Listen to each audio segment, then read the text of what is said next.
Mainstream young earth organizations have a favorite pastime of pointing to all sorts of ancient literary sources and artifacts that they think show humans and dinosaurs lived alongside each other. In this video, I'm going to be responding to the Creation Museum's claims in this regard, since no such critique exists on YouTube to my knowledge, and I'm really sick of seeing this stuff being taught to kids. Later at some point, I'm probably going to make a presentation providing my own counter-explanation as to why it is I believe traditional civilizations all around the globe actually tend to believe in the past existence of dragons, because I think the real reason is actually incredibly fascinating. But first, lads, on with the archaeological bloodshed. We'll start with the intro to this Creation Museum lecture. I'm President and CEO of Answers in Genesis, the Creation Museum, and the Ark Encounter. Thanks for joining us in Legacy Hall to hear from one of our excellent speakers, Brian Osborne. Brian holds a bachelor's degree in biblical studies and a master's in education. For 13 years, Brian boldly taught Bible history in the public school system. He's since joined Answers in Genesis as our curriculum specialist and a very popular speaker. Now, let's give our full attention and a warm welcome to Brian Osborne. But also, all around the world we find drawings on pottery, on cave walls, that appears to be clearly showing dinosaurs. And this stuff is just littered all over the world. It's amazing. I'll give you a few examples of that. Here's a piece of Egyptian pottery that shows two long-necked dinosaurs. You can go to northern England, visit the tomb of Carlisle Cathedral, the tomb of Bishop Bell. Around the 15th century is when he died, when they actually put this tomb in there before dinosaurs had been found and renamed back in the 1800s. And if you look around his tomb, there's brass carvings of animals, and some of those animals look clearly like known types of dinosaurs. A copy of the Egyptian Narmer tablet is displayed in the Creation Museum lobby, as I've documented in this photograph from my last visit. Tim Clary, a research associate at the Institute for Creation Research, also shows an image of this tablet in his book, agreeing that the artifact, quote, suggests that dinosaur-like animals coexisted with humans. In reality, every basic published resource you can find on this stone explains that it depicts serpent-necked lions, a mythological animal common to ancient Egypt and Mesopotamia. It's standard for Egyptian palettes like this to have a depressed circle in the center, in which cosmetics were mixed. On the Narmer stone, this mixing cavity is cleverly made by the circle gap between the exaggerated intertwining necks, therefore serving as a partial functional explanation for their exceptional exaggeration on the palette.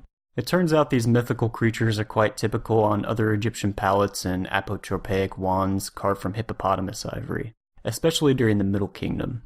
It doesn't make sense to interpret the serpent-necked cat mytheme as a dinosaur because they are always depicted with these feline features. Next up, we have Bishop Bell's tomb carvings.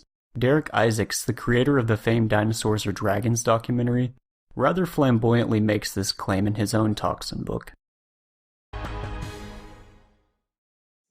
Now look at the sauropod dinosaur. I mean, it's a dead ringer. So how did they do this if they'd never seen one alive? Right, so people in northern England in 1496 had seen living brachiosaurs, or at least remembered seeing them. Really? First, the image that Brian showed us is pretty deceptive compared to the superior ones you can find online. Notice that even in this image that Derek shows us, you can clearly see what are pointed ears on the dragon's head, never mind the cloven hind hooves. If you look yonder to Homeboy's compadre to the left, notice the cat-like body, and what's this? Ah yes, another dragon head with pointed ears on its tail. I wonder if I Google English medieval dragon illustrations, what will I get? Also close to there, another cave wall drawing of a pterosaur of some sort. It would appear with those distinctive features, the bump on the head and the webbed feet. Again, I photographed this claim being made in the Creation Museum lobby, in a display case entitled Dragon Depictions Around the World. To my knowledge, this display still stands in the museum. The same photo also appears in the organization's new Answers book. A corresponding article on the Answers in Genesis website claims, quote, in Utah's San Rafael Swell, there is other suggestive evidence for man's coexistence with pterosaurs. In the Black Dragon Canyon, there is a beautiful pictograph of a pterosaur. The Indians of the swell apparently saw a bird-like creature with enormous wings, a tail, a long neck and beak, and a vertical head crest, which some flying reptiles sported. The Black Dragon Canyon pictograph is at least 1,000 years old. In the 1940s, a guy named John Simonson used chalk to outline what he thought the edges of the painting were. He saw in it a winged monster. Although chalking was commonly practiced at the time, marking the outline of pictographs is now illegal, and Simonson's abominable white border effacing the piece is responsible for why modern creationists still maintain its interpretation. In fact, this claim became so popular that in 2015, the university rock art experts Jean-Louis Lequelec, Marvin Rowe, and Paul G. Bond went out of their way to perform formal analysis on it. First, they used an X-ray fluorescence gun to parse out the actual boundaries of the original image. X-ray fluorescence, or XRF, is a technique that I'm trained in. It's an extremely powerful method of determining the elemental composition of a given interaction point. Essentially, you fire X-rays at a sample, these kick out electrons from the inner orbits of the sample's atoms. Then electrons from the exterior shells have to rush into place to fill in the orbital vacancy. Since every element has uniquely spaced electron orbits, by measuring the energy lost from this electron displacement, the detector and computer can tell you what the elemental composition and concentration of a sample is. For example, one of my professors, Ira Rabin, was able to end a long debate about whether some of the Dead Sea Scrolls were created in the Dead Sea region by using this technology. She found that their ink is shown to contain high concentrations of the element bromine. Since the Dead Sea region has some of the uniquely highest concentrations of bromine in the world, this shows that the carbon ink of the scroll was mixed with water from that region. Lequelec, Rowe, and Bond were able to probe the elemental concentration of the iron-rich red ochre pigment at different points throughout this painting, and they showed through variance in elemental concentration readings what the original boundaries of its application were. They found that the original elements of the image had been blurred by weathering to produce the illusion of a single image. As a final corroborating nail in the coffin, the scientists then used a digital enhancement program called D-Stretch that's specifically designed to parse out and contrast enhanced petroglyphic images, and has even been adopted to clarify Mars rover images by NASA. Essentially, D-Stretch is digitally analogous to multispectral imaging. The program algorithm is designed to contrast and exaggerate slight variations in hue in order to disassociate visual noise, then to mute it. In the decorrelation stretch that Lequelec sent me, you can clearly see that our pterosaur is actually a blurred composition of two human figures, a serpent and two quadrupeds, classic subjects depicted in the Indian Barrier Canyon style. Yeah, great job, Answers in Genesis, you really nailed that one. While I'm at it, I was also confronted with this image of the Agawa rock monster petroglyph from Lake Superior in Canada, because the Answers in Genesis New Answers book also cites it along with the previous image. The New Answers book specifically compares this bullhorned cryptid to Kentrosaurus or Amargasaurus. Besides the fact that this creature with a round head, ears, and buffalo horns looks almost nothing like Kentrosaurus or Amargasaurus, or any other dinosaur, the problem with this identification is that virtually every element of this rock art is already known and published. In the early 1800s, a local Indian explained to an American ethnographer that the panel commemorates the 4-day crossing of the lake by a war party in 5 canoes. The man on horseback was their leader, whose name was Mayingun, and the creationist bullhorn Kentrosaurus is a depiction of the spirit the natives call underwater panther, or Mishnapizu. This identification is even more certain considering the location of the image on a bank of a lake, and the fact that underwater panther is one of the most attested images among the tribes of that region, found on medicine bags and petroglyphs and on war clubs. Of these, I've produced several line details from paintings and artifacts for contextual comparison. The paleontologist Philip Center tells us that the name panther is actually an archaism for the mountain lion, and that this spirit was believed to dwell in the depths of capricious lakes. Because Native Americans believed he controlled marine storms by the thrashing of his tail, they frequently petitioned the spirit, offering him sacrifices of dogs to ensure safety from their perilous voyages over large bodies of water like Superior. Center lists several reasons why it is foolish to mistake this mountain lion spirit for a freaking stegosaurus. To start with, the spirit is universally depicted with a round cat-like head and buffalo horns. In the Agawa painting, it clearly has ears. Finally, the creationist interpretation is pretty much almost entirely dependent on the spikes along the creature's spine. The problem here is that these lines were occasional symbolic adornments, and are frequently excluded in other depictions of similar provenance. Here's a fun one to end on as far as this subject goes. This is a creature given to us by the Aboriginal people, and they called this creature Yaru. And they say Yaru was a real creature, it was a real menace. And in this picture, they're showing us the time that Yaru ate one of their friends. And they're trying to get their friend back or get revenge or something like that. And Yaru looks a whole lot what we call a plesiosaur. Australian Aborigines also have oral accounts of dinosaurs, and this is a picture that was drawn of an encounter that the Aborigines had with a creature. Now, if you look at it, that just looks like a Plesiosaurus. This image is one of the most commonly cited by young Earth creationists, and I find it pretty funny. Luckily, Center again also wrote an article on this image in the Skeptical Inquirer, where he invested a lot more hours of research into tracking it down than I would have cared to. Did Australia's Aborigines see plesiosaurs? Yes, in a children's book. Quote, in 1998, the Young Earth magazine Creation published an article titled Australia's Aborigines, Did They See Dinosaurs? By Rebecca Driver. According to Driver, the painting had been donated to the Young Earth organization Answers in Genesis and had been painted by a member of the Kuku-Yalanji tribe of Queensland, Australia, at the request of a missionary. According to Driver, quote, the tribal artist, with very little formal education, had no knowledge of what so-called prehistoric animals looked like, and was drawing only from the description handed down in ancient stories, end quote. Driver included the painting as evidence that humans from Australia had encountered live plesiosaurs.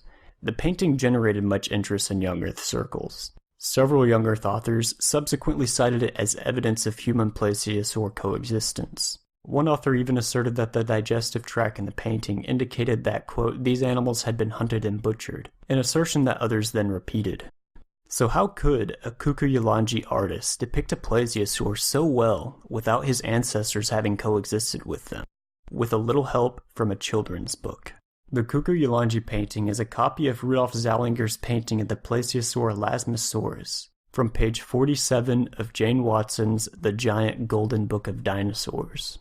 The Kuku-Yalanji artist added the digestive tract and vertebral column, but the outline of the animal is a precise reproduction of Zallinger's painting, right down to the orientation of the neck, the bend in the middle of the left pectoral and pelvic fins, and the dome shape of the head. The fin in the painting that Gertsen mistook for a dorsal fin is actually the right pectoral fin, which the Kuku-Yalanji artist depicted with the same shape and dimensions as in Zallinger's painting. The Kuku-Yalanji painting is a poor piece of evidence that people had, quote, hunted and butchered plesiosaurs, because it does not reflect accurate knowledge of plesiosaurian anatomy.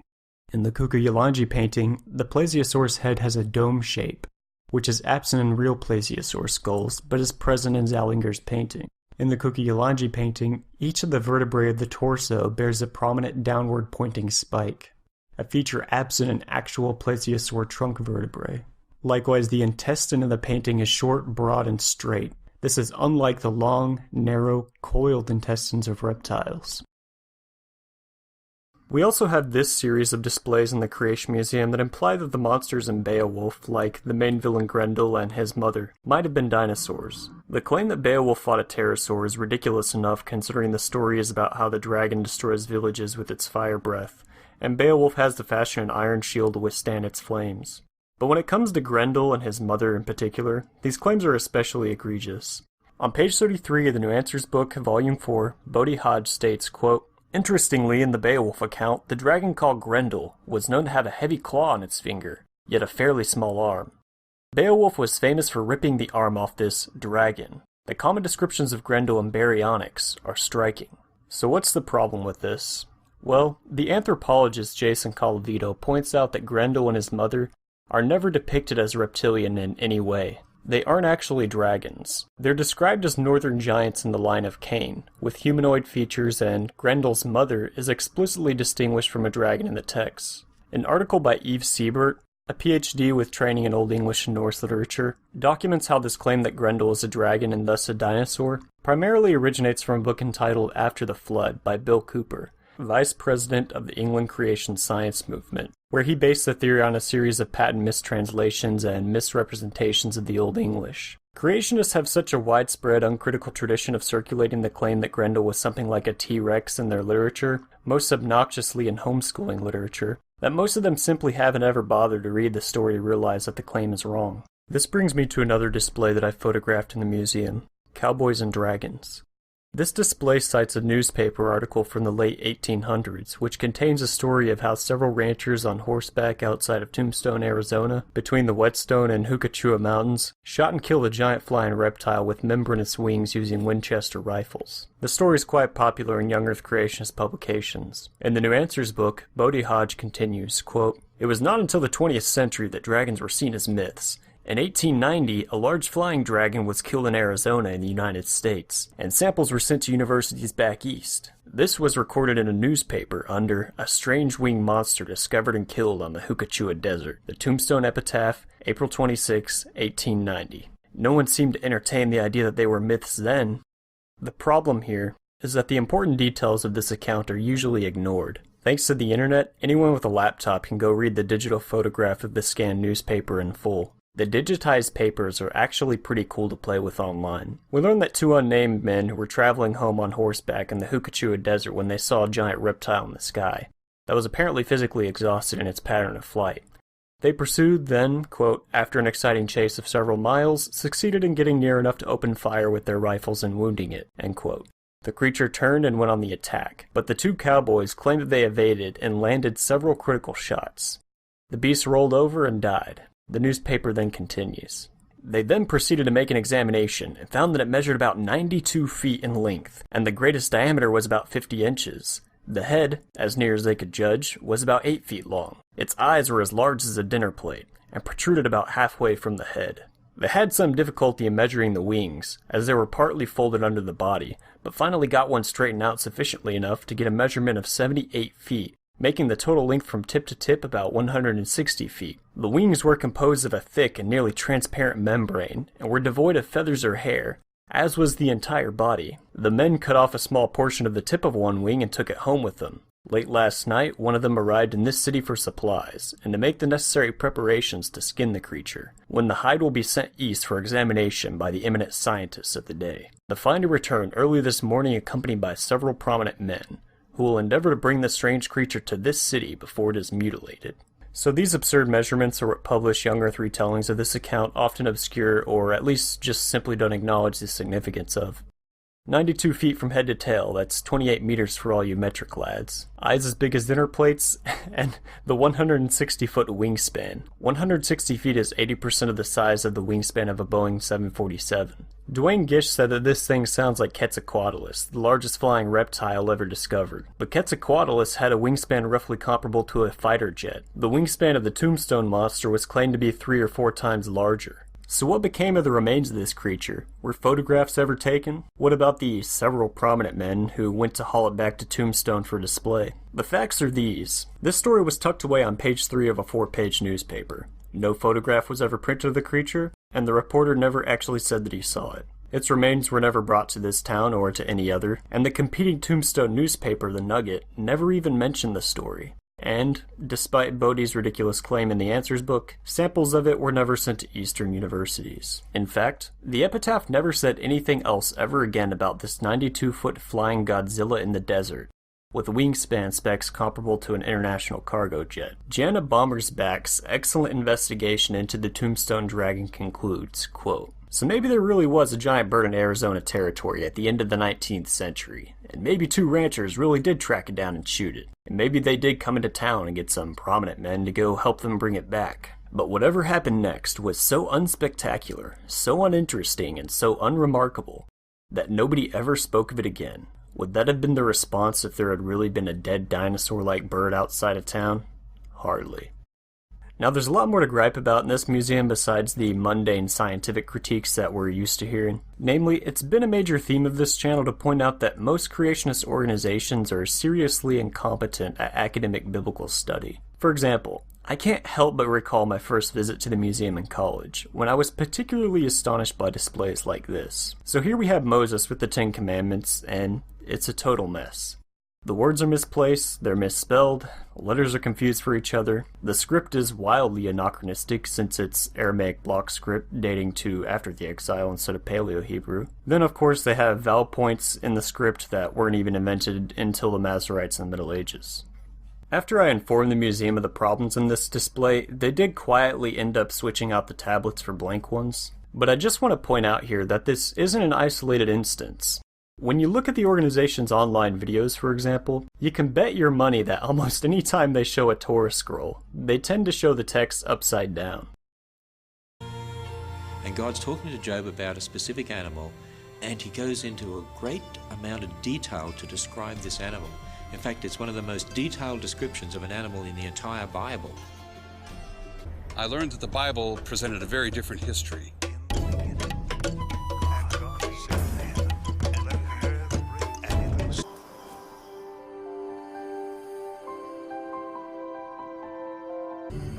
The Bible says that God upholds all things by the word of his power. The Bible says the infinite creator made the building blocks of the universe, perfectly designed. Whoever made and reviewed these videos didn't even know up from down when holding a Hebrew Bible. I apologize for being pedantic, but at the same time I'm not the one running 2 museums about the Hebrew Bible costing a collective $130 million and serving as the main PR face for evangelicalism and science. The original T-Rex, like everything else, was vegetarian. And people say, but you tell me the T-Rex with those big old 6-inch serrated fangs ate things like fruits and vegetables? Yeah, because those teeth are perfect for tearing and ripping into things like pineapples and coconuts. Have you ever tried to bite into a coconut? That's a bad idea, isn't it? Yeah, T-Rex is just pre-equipped. He can handle it no problem. When it comes to science, mainstream young earth organizations hold extremely minority and embattled positions. They teach that T-Rex had long teeth originally to eat coconuts and watermelons, that there was originally no animal death, that humans didn't evolve, that the entire timeline consensus of modern science is essentially an international anti-God conspiracy. They teach that the Grand Canyon was carved out by the biblical flood, and that the biblical flood occurred smack in the middle of the Egyptian Old Kingdom, despite all evidence indicating that there was no break whatsoever in that civilization in this period. If these dinosaur displays in the Creation Museum, and their mainline publications and premiere presentations are any indication of the level of colossal credulity, academic laziness, skepticism, or any will to use the Google search bar that these people are collectively capable of, then might I suggest that you shouldn't trust them to be mediating your scientific worldview to you. This is an embarrassment, and the fact that these people were allowed to hijack your religion for decades is no small part of the reason why evangelicalism lost the culture war, and will probably never recover to its former public respectability. Don't flatter yourselves. You can't blame this one on the gospel. When the world laughs at you for endorsing this, it's not the gospel that they're laughing at.